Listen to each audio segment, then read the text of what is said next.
Welcome to A Photographer's Life, the channel that takes you behind the curtain into the world of professional architectural photography. Join us now for an episode with one of America's premier architectural photographers. Today's broadcast comes from a recent interview with American architectural photographer Jack Zigon. Today's interview was conducted by AIAP Director Alan Blakely. We hope you enjoy the show. If you do, please let us know by liking this episode and subscribing to this channel. Now, on with the show.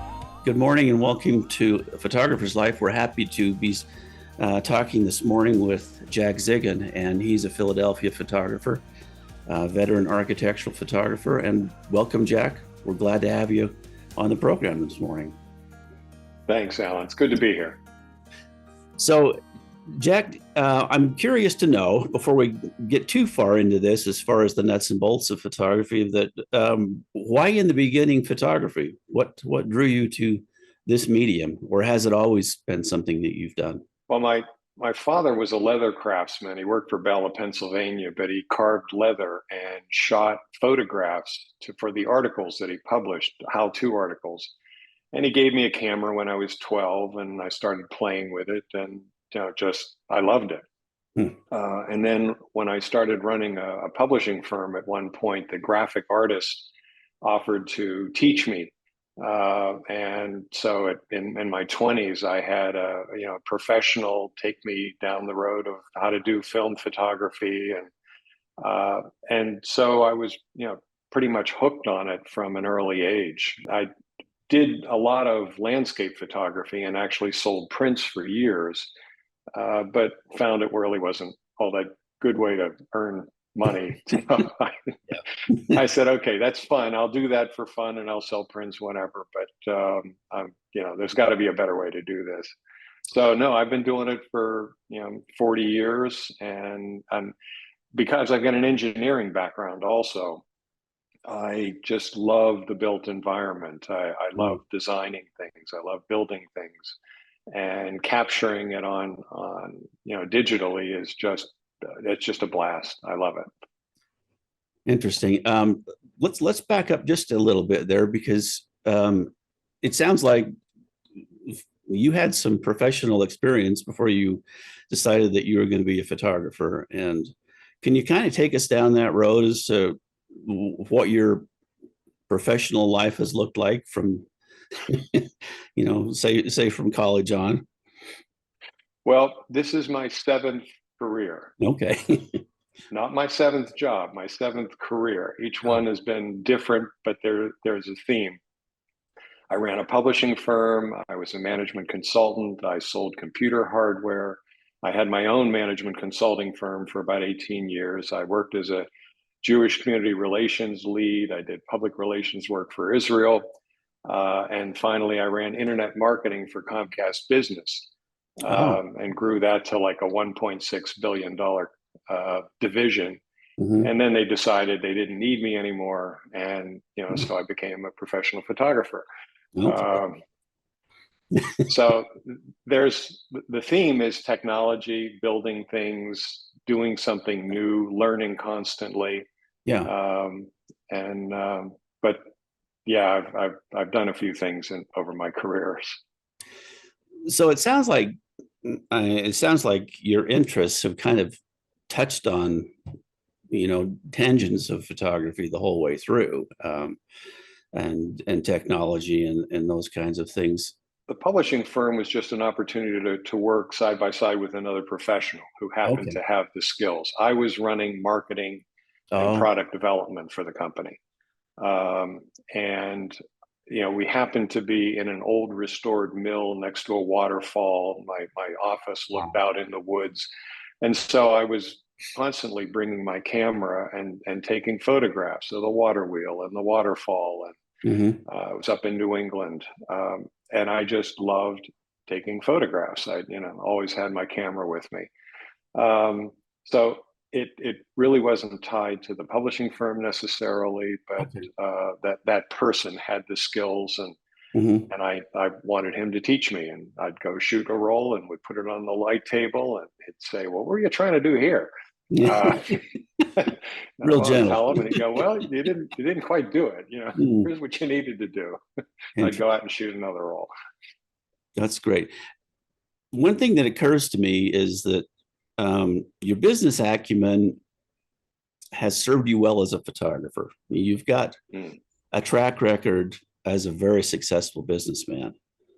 And I'm wondering, at least in your mind, how does that fit into your success as a photographer? Absolutely critical. I mean, the fact that I ran a small business for 18 years, I knew how to do proposals. I knew how to reach out. I did computer hardware sales, so I knew how Mm. to cold call Yeah. and write proposals to sell computer systems.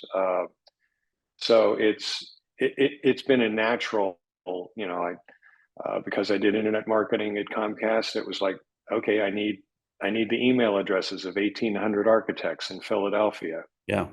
and I know how to build a campaign. I knew how to create websites. So it's the way that I broke into the business. Given that I didn't start in architectural photography when I was 20, Mm-hmm. but it's really enabled me to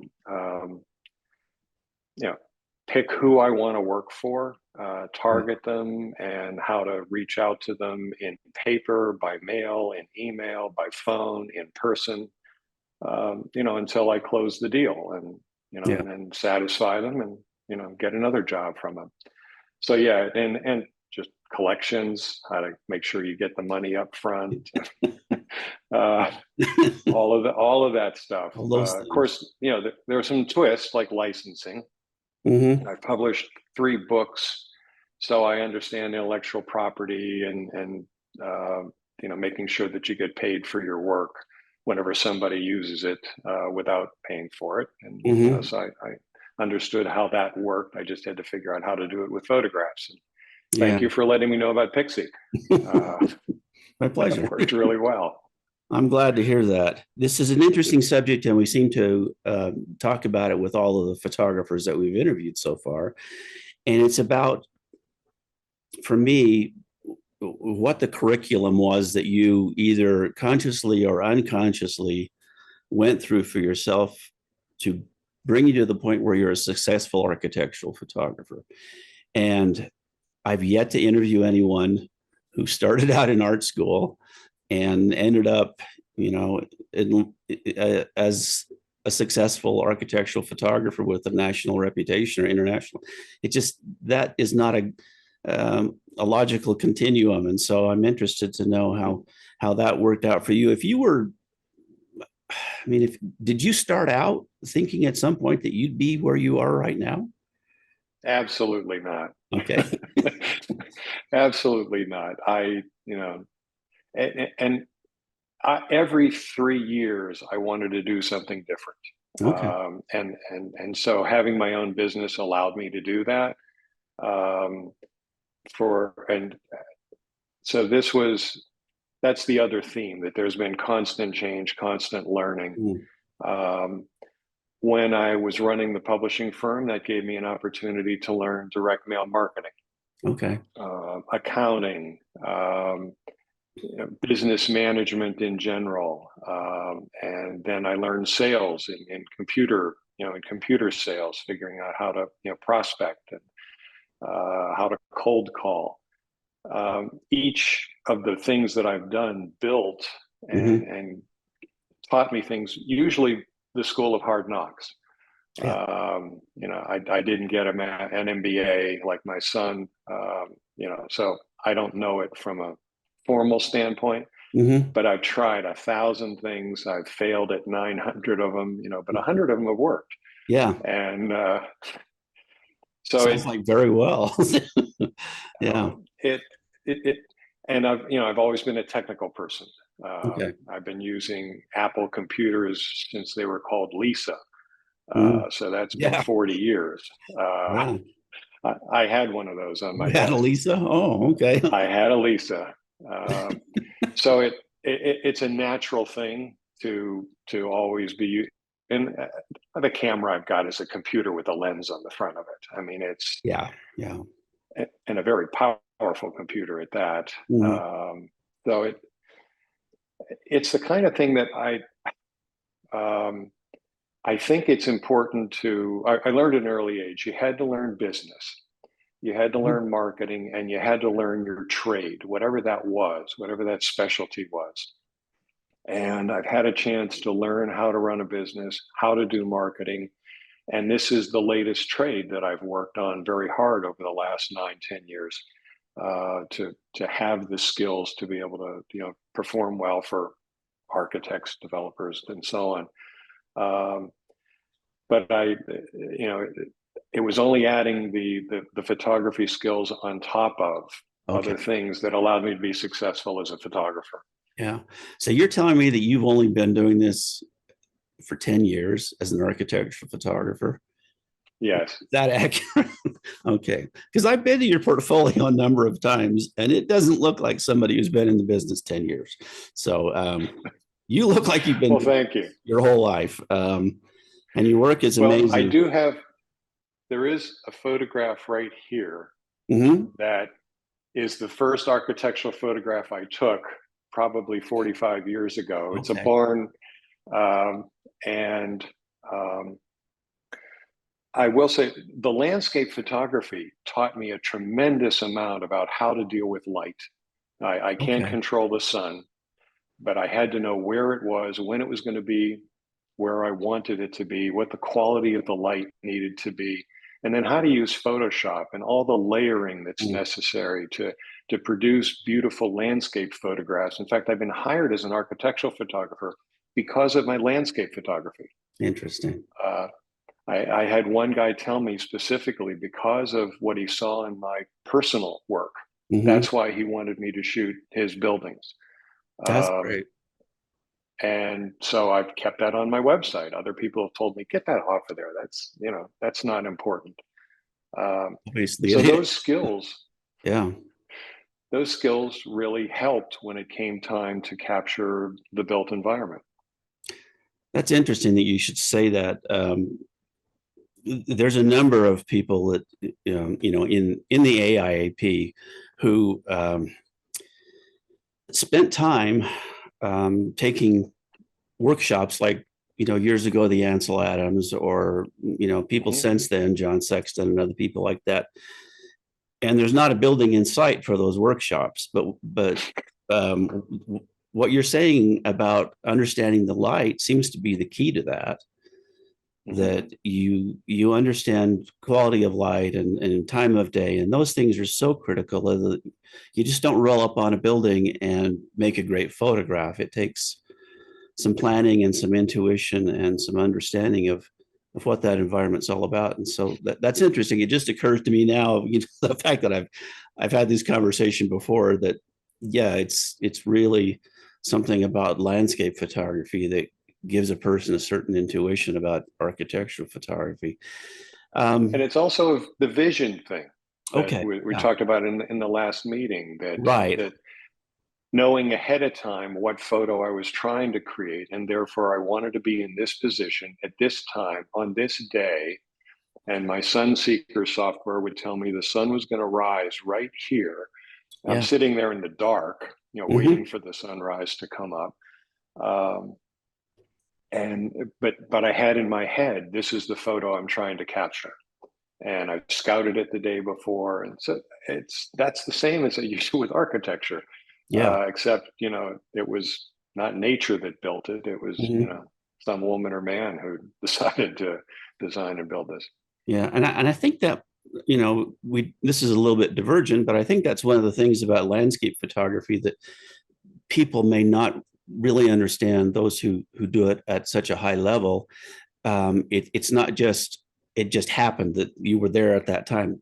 There was a lot of planning that went into you being there at that time with that light and all those kinds of things, that you just, there's this philosophy of the found object and all those kinds of things. And it's very artistic to think of it in those ethereal terms, but it's not very practical if you want to make a living at it. So that's very interesting.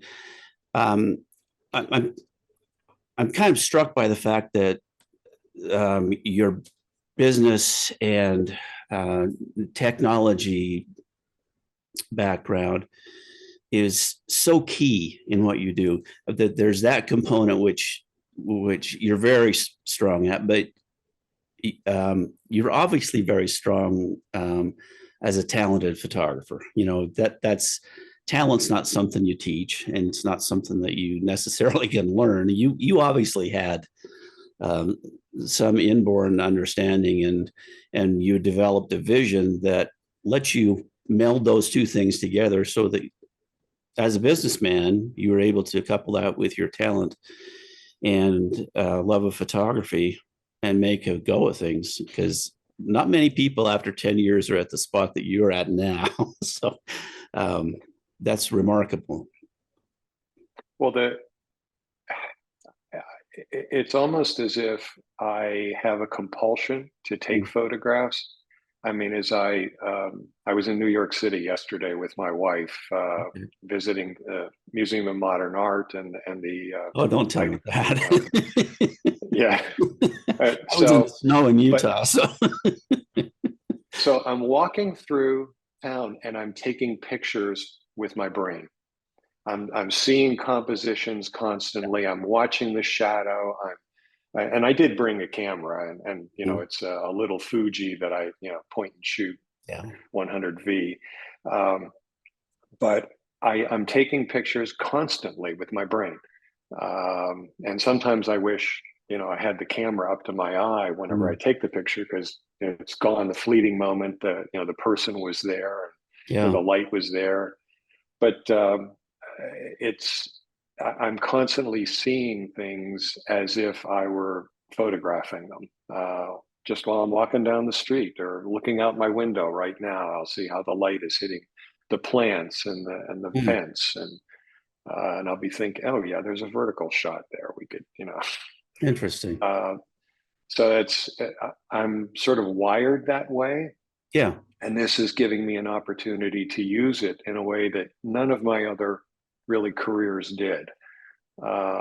This is letting me exercise that artistic part that's always been there, and I exercised it as a writer or a designer, but not as an artist.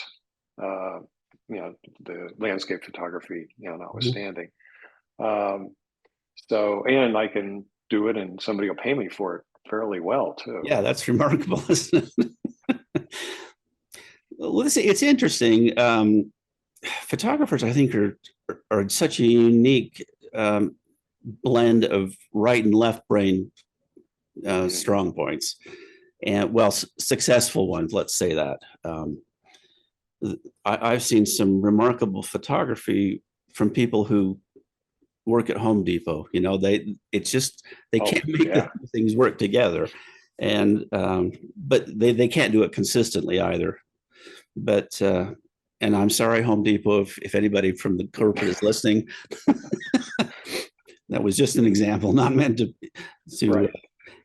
just mean anything bad by that. But you know, looking back kind of at your career path, if you had to put together, say, a curriculum for architectural photographer students, you know, if somebody wants to go into architectural photography, what would be your advice to someone like that? Say that they're in their 20s. Get a business degree, because you're going to be running a small business, and it's a specific set of skills. You know, so you need to know accounting, you need to know marketing, you need to know sales, and then you can layer on the artistic, you know, the technical stuff. Okay, what's a tilt shift lens do, and what's an f-stop, and how to use off-camera lighting, and how to use natural light, how do you blend it in Photoshop, all that stuff. You can learn, and you don't really need a degree to do it. So it would be business, marketing, and sales, and then the technical, you know, aspect. I did have a chance to work with a couple of photographers. I only did it once each. But I've taken so many online courses that I paid for, not, you know, the YouTube stuff, although there is some good YouTube stuff out there. But Mike Kelly's work in the 4 or 5 video series that he has in architectural photography. It's just fantastic, and I'd watch it several times, and then I'd go out and shoot and use what I learned. And I'd come back, and Elia Licardi's work on from F-stoppers on landscape photography, and especially the editing. All of that you can learn in, I'm going to say, a year. If you just spent all of your time watching, shooting. But I'm also the kind of person I can, read a technical manual and do it. So it's not everybody can do that. They might need to work with a person. Yeah. So I guess those would be the main things for me. And I would put more of an emphasis on the business and the marketing and sales. Yeah. Because you don't even have to be really, really good. You just have to be good enough, and you can make a living. Now, obviously, if you're really, really good, you can make even more, the top 1%. But you don't have to be the best artist in the world to make a living. No, just my experience. Interesting. I appreciate that. I'm kind of in the same camp as far as my feelings about how you get from A to B as an architectural photographer. It's not a popular point of view with academics and people that run photography schools and things like that. But I think it's, as a practical matter, everybody that I've gotten to know very well in this industry has come that route, actually. And there's a large number of them who came up as architects and love the photography side of it enough to make that jump and stop drawing and start shooting. And so that's been interesting. But the ability to run a business seems to be the key point here, that it's just so critical to be able to find success as a photographer. You first have to understand how to be a small businessman. And I think a lot of people don't understand that we're all, small business owners. That's a surprise to people that want to come and assist or, intern or whatever, those kinds of things. Let me ask you about clients. Your client acquisition, it sounds like that's something that comes natural to you. You're able to figure that out. What type of client do you choose to work for? I'm just curious. What is it that makes you happy? So I prefer shooting modern buildings. Okay. When I've been in Europe or Italy or whatever, the old architecture just didn't turn me on. I think I shot one church in Italy, one inside, one outside. That was it. 2 photos, I'm done. But I did a lot of landscape photography. No, I aim for architects whose work really turns me on. I look at it and go, wow, I would love to shoot that. For the most part, they tend to be modern. Okay. I target 25 a year that I would like to work for. I find their websites, I take a look at their work and say, I want to work for them. I've put together a printed portfolio booklet that I mail to them, and with a letter that says, I liked your project A and your project B because of reasons C and D. You can see what my work looks like. I'd like to shoot your work. And then I follow up. But I've worked for architects, builders, developers, interior designers, landscape architects, stonemasons, cabinet makers, lighting manufacturers, commercial kitchen designers, lighting designers, schools, a solar power company. Anybody who needs photos. But they're not who I would target necessarily. Okay. They sort of come by referrals, or I always do, cost sharing. And so I end up the engineer who Yeah. has designed X, Y, and Z, and then I'll come back to the engineer later and say, "Hey, do you have any projects that the architect didn't want to shoot but you want done?" Okay. And so I ended up photographing the installation of a 500-ton boiler for a university in stop motion video and stills Oh, interesting. because the engineer needed it. At 6 o'clock in the morning, I'm shooting from the top of buildings, and 3 cameras. And he said, "Can you do that?" And I went, "Oh yeah, sure." And then quickly I'm YouTubing, how do you do that? Exactly. Yeah, I'm glad I'm not the only one. Oh no. No, I've got a lot of confidence. Oh yeah, sure, I can do that. No problem. Can you show me one? No, there's NDAs. I can't really. But now if somebody asks about it, sure, here's how here's what it looks like. So it is a very targeted thing. I mean, that's one of the things I learned in sales. You target your best prospects.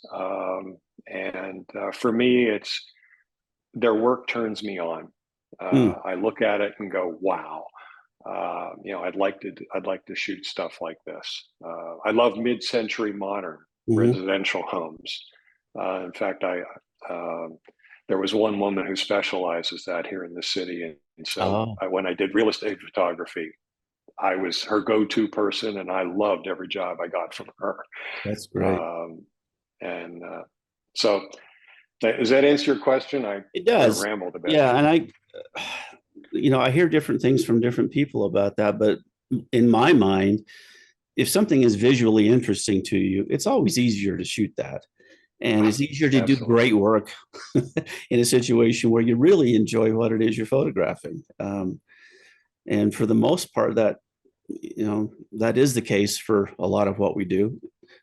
I don't shoot boilers necessarily, but last month I shot a prison. So, there are those things that you have to fill in the cracks with.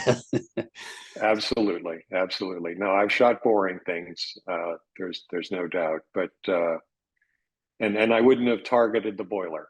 But when it gave me a chance to learn how to do stop action video. And so I have a new skill in my kit bag. I'll pull that out whenever somebody, an architect wants to see something in motion. That happens over a 3 or 4 hour period, not like a building coming up out of the ground. I don't do that kind of stop motion where the camera's there for months and months. Interesting. But, that's great. Are there jobs that you just won't take?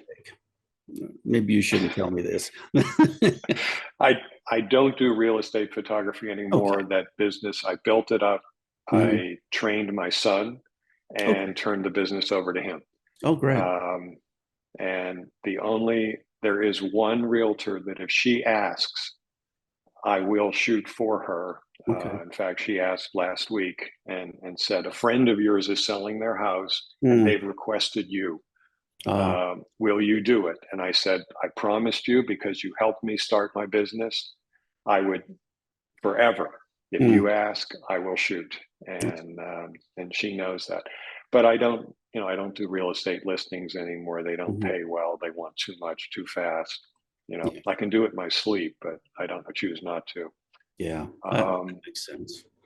Other than that, no, I'm going to shoot some ponds, waterfall ponds that a guy built. Interesting. He asked, okay, I'll try that. I'll shoot some meadows that a landscape architect designed, both in video flying through the meadow, as well as stills at early morning or late in the day. Interesting. Especially if it makes me do something new I've never done before. I love it. Yeah, that makes sense. I get that. entirely. You are obviously using a drone. Has that been something that's recent, or how long have you been? I've had 3 or 4 years. Okay. And what forced it was I was shooting with like a 25-foot pole, putting a camera on top of it to get some solar panels. And I was able to shoot for GE Solar one job And then they said, if you don't have a drone, you can't shoot for us anymore. And I said, okay, I'll get a drone. I'll figure out how to do it. I'll get licensed. I'll get, insurance. And then they said, oh, we hired somebody internally to do it, so we're not going to hire anymore anyway. Oh, God. But when a client says, unless you can do A, we won't work with you, you learn A. Yeah, And the DJI drones are just incredible. they are. Yeah. I've got a little one. It's not, they just came out with a giant one this past week that filmmakers would use. The new Inspire. That's a nice one. Yeah, $16,000 to start. And a lens. And the lens. Then you add the lens. Yeah, that is an amazing platform. How big of a deal is equipment to you? I mean, do you buy a lot of new gear? Do you upgrade regularly? How important is it to kind of stay on the edge of things equipment wise for you? So my father taught me that you always want to have the best tool for the job. Okay. As a leather craftsman, he was using tools to tool leather, and there were specific tools for specific tasks. And so as soon as the Canon R came out, and I could switch to mirrorless and have a decent platform that I could attach a tilt shift lens to, I knew that's where I was going to go. Having higher resolutions, I went to the R5 whenever that came out and kept the R as a backup body. But then I've always used Fuji cameras for my personal work. And when the Fuji came out with the 100S, which is a much smaller body, but a 100 megapixel sensor, and I didn't have to buy a phase one. Exactly. Which Jeff Totaro uses. It was like, okay, I want to try that because I like the look of it. I like the look of the Fuji glass is wonderful. It's always been incredibly sharp. I mean, they make lenses for Hollywood that cost as much as my house. So they know how to make glass. So I tend to acquire equipment to do a job. And if it turns out I don't use it, I sell it, and I'll buy it. I'll buy it used, or in the case of things that I know I'm going to hang on to for a long time, I'll buy it new. If I'm hearing you right, that if it makes a difference in the way you work or the way the photograph looks, then you do it. That's the decision maker. There's no cool factor to it. It's it's a practical factor. It has to do something. Now that doesn't mean I won't try something that that seems cool and might be useful, and then I'll try it and go, that doesn't really work. I always carry a drone. I just did a shoot of a wind tunnel for a university, and the architect that had designed the space had the 3 shots they wanted. 2 of them worked. One of them, when we got in the space, didn't work, and they said they didn't like it. I said, well, what if I put a drone up in the corner and we shoot from down? They went, interesting. You can do that? And so I, got my drone and flew it inside and, got a shot that they went, wow, that's great. That really shows the wind tunnel and how we've shoehorned it into this space. Unfortunately, the drone slammed into the wall, broke the propellers, and fell. And you take out your new propellers, you put them on, and you put it up again and shoot it. They were amazed that I had backup propellers. I said, "You always have backups. I mean, come on." I have a backup drone, so I do too. Yeah, I don't always bring it. Yeah, I bring 1 drone, generally not 2. I didn't expect to use the drone here, but since I had it, I just went back out to the car, grabbed it, brought it in, and so I'd always go somewhere with the drone and 2 bodies and all the lenses and lights. And, you never know what you're going to need. You need to make sure you have it. And it's nice to have those options. And frankly, I think that a client is impressed, and there's a sense of loyalty after that when you pull something out of the bag for them that they weren't expecting, and that really is an amazing shot. And it sounds like that indoor drone shot was just that. That's always nice to have that capability. What kind of a client mix do you have? Are you working primarily for architectural firms, interior designers, corporations? What kind of a mix do you have right now? I'd say the majority of it is architects. Okay. Then the cost sharing is what gets the other folks, Okay. whether it's the engineers or the landscapers or whomever, but it starts with the architects. Okay. But then I will, approach the lighting design company afterwards to say, do you have any other jobs that the architect didn't shoot? Yeah. Or the architect wanted photos that don't match your needs. Oh, okay. And that's how I shot this 190-year-old church in Philadelphia, because it got a whole new lighting system that the lighting designer wanted to highlight for a competition. But I had shot for an architect that used this lighting designer 3 or 4 times. Okay. So they knew my work.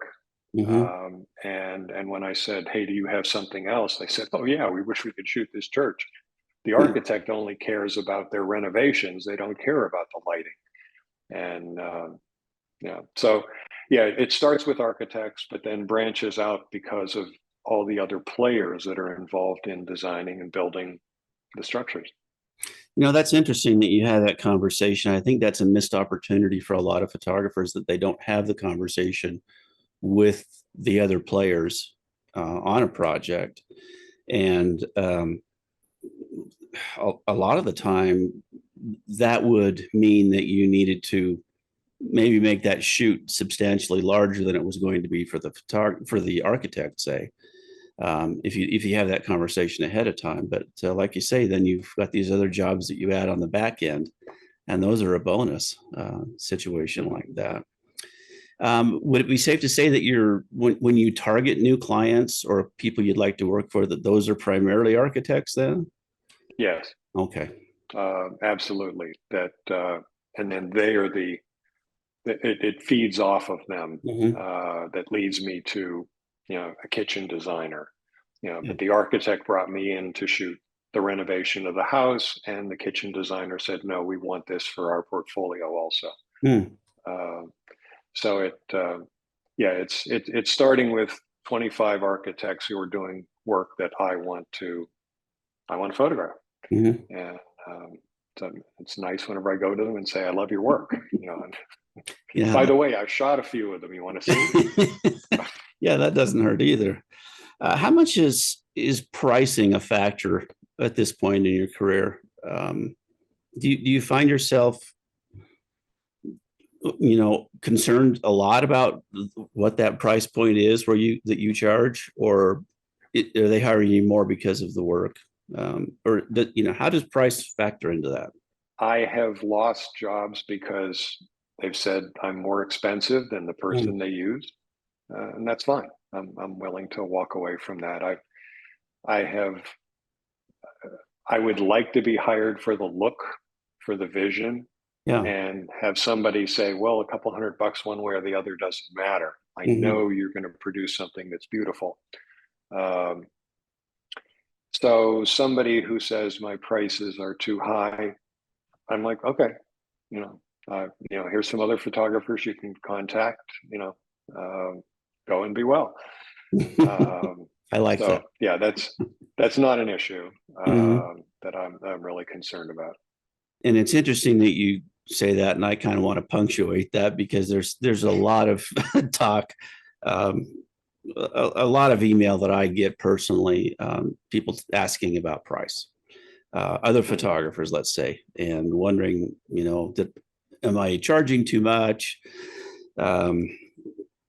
Should I be charging more? That kind of thing. And that's a hard balance to strike, really, I think. And experience is really what seems to teach it. But are there any pricing guidelines that you use for yourself? You don't have to divulge what they are. I mean, do you have profitability aims that you use for a job? the line items that show up on my invoices or my estimates. It's going to be a creative fee that's, Okay. for a day's work. Rarely will I do a half day because a half day never happens. I mean, with all No, the conversations before and after, I no. have to block out the whole day anyway. So I've got the creative fee, which includes my licensing, Hmm. and that includes everything except advertising, any use, and it's unlimited worldwide forever. Okay. Um, I don't put any restrictions on it from that standpoint. The second thing is an editing fee per photo. Okay. So that, and if we shoot it on site, I edit it and I charge. And so we go in with we want 6 photos of this. We're on site. We can make it 7 or 8 or make it Hmm. 5. I'm comfortable with modifying it, but there's a charge to edit that photo Yeah. because I'm going to take the time to light it with and without lights and everything, everything. And Yeah. I'm not going to shoot 50 and you get to pick the 10 you want. That doesn't work, at least not for me. I'm sure there are No. people who do that, and that's their business model. Then I've got an assistant. Okay. Every interior job, I use an assistant. If it's exteriors only, generally I don't, because Mhm. I don't really need the assistant. Um, and I add a rental, an equipment fee. Um, Okay. and it's basically saying I make sure I've got the best equipment for the job, Hmm. and there's a charge that I use to renew my equipment over time, make sure I've got Yeah. a good drone or whatever, and I'll remove it if somebody says, well, we don't do that, but if I really want to do the job, fine, I'll take that off. It's something I'll give up, but for the most part, I keep it in. And then there might be, travel and expenses, if I've got to Right. go somewhere, I'll charge for my travel time at a lower rate, and, hotel and food and, all Hmm. that stuff. Okay. Um, so those are the line items that are there. And to my knowledge, those are competitive rates for the Philadelphia area. Okay. Uh, I know there are people who charge more and there are people who charge less, Hmm. so I'm going to say I'm probably somewhere in the middle based on the research I've done. Okay. How much of your work is local and how much travel do you do? I would say the majority of it's within 50 or 100 miles of Philadelphia. Okay. I've gone as far as up into Connecticut and down into Virginia, Hmm. um, but it's regional and local for the most part. All right. But I've got a Lake Placid shoot that I'm going to be doing in June, so that's going to take me into upstate New York Yeah. for an architect that I've shot 5 or 6 other jobs for them. So it's for the most part regional. Though somebody Nice. who's working for Nike asked me if I can go to Portland. Sure, I can get on a plane and go to Portland. And my consulting business had me flying all over the place, so I Hmm. can fly with cameras. Yeah. Yeah. That's a whole different discussion. It is. It is. Yeah. Well, that's really amazing. Um, so what's next for you, Jack? Where do you go from here? Is this is this the end game for you? Is to be a landscape and architectural photographer, or is there something on the horizon? I never know what the next thing on the horizon is. Okay. At some point I'll go, I need to do X. When I was a management consultant, I had figured out how to measure hard to measure work, like Hmm. research scientists, design engineers, graphic artists, and teams. Um, Okay. and once I figured out how to do that, then I decided to write a book to teach people how to do it. And then I Oh. said, well, I could do workshops and I could train people to do this. And I would train trainers so that they could spread that technology throughout an organization. Hmm. Um, so I might end up teaching, or I might end up mentoring, or creating an online course. I mean, Hmm. I don't know, but right now I enjoy doing this, and I'm going Yeah. to keep doing it and learning how to do it better and experimenting with marketing. I'm about to automate my LinkedIn marketing. And Okay. and there's a whole new technology there that I'm going to go Yeah, play with. Uh, there is. not posting, but Mhm. this is actually reaching out to second and third level connections, contacting them, connecting with them, and then automating the communication with them to just get more prospects into my funnel. That's great. Um, so that'll be a new thing I get to learn. Yeah, And that's amazing. Well, you have a lot to offer. Somebody would be really lucky to be able to bend your ear for a while, as we have been here today, and I really appreciate it. For those of you who joined us late, this is Jack Zigon, and we're so glad that you took time to chat with us today. This has been really valuable. I hope that photographers pay particular attention to the points you made about business and marketing and those kinds of things. We haven't talked a lot about aesthetics, but I would refer people to your website for that, because you have a spectacular website and your work is amazing. So I will put the link to your website in the description for this podcast and the video that appears on YouTube, and then they can go from there. But Jack, thank you for your time. This has been a pleasure, and we hope to see you again soon, and hopefully in another iteration of the Jack Zigon stories. Well, thank you for taking the time to give me this opportunity to share a couple of things I've learned. I appreciate it. It's been great, Alan. Thank you. Thank you very much. This has been another episode of A Photographer's Life. If you've enjoyed this program, please let us know by liking this episode and subscribing to this channel. A Photographer's Life is brought to you by the Association of Independent Architectural Photographers. This episode is copyrighted, and may not be used in full or in part, without the written permission of the AIAP. Please join us again soon for another inside look at the world of professional architectural photography.